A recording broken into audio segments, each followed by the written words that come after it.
Conte du diable blanc de Perse. Div-Sepid à Mazandara.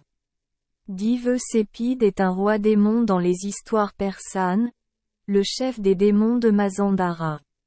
Il a un corps grand, une peau blanche et lisse, une santé extraordinaire, et peut invoquer le vent et la pluie, ainsi que les mauvais esprits, nécromancie.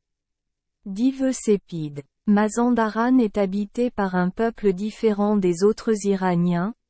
Ils ne croient pas en Dieu et sont plutôt des magiciens. Et pour cette raison, ils ne peuvent pas être vaincus par la puissance de l'homme. Seule la puissance de Dieu peut les vaincre. Le roi Kaikavus a décidé de conquérir Mazandaran. Il a levé une grande armée pour l'éliminer malgré l'opposition farouche de tous, car même les grands rois comme Jamshid et Férédin n'oseraient pas s'engager dans cet endroit. Div-Sepid a invoqué un ouragan et des rochers sont tombés du ciel, détruisant l'armée, puis a capturé Kaikavus et son entourage, les a aveuglés avec la magie et les a jetés dans un donjon. Le roi écrivit une lettre à Zal pour lui demander de l'aide, mais Zal était vieux et ne pouvait pas y aller. Au lieu de cela, Zal envoya le héros Rostam qui était encore un jeune homme. Rostam a dû dépasser Afghan pour atteindre Mazandaran. Div-Sepid défie Rostam dans cette mission en échange de la liberté de Kaikavus et de ses partisans.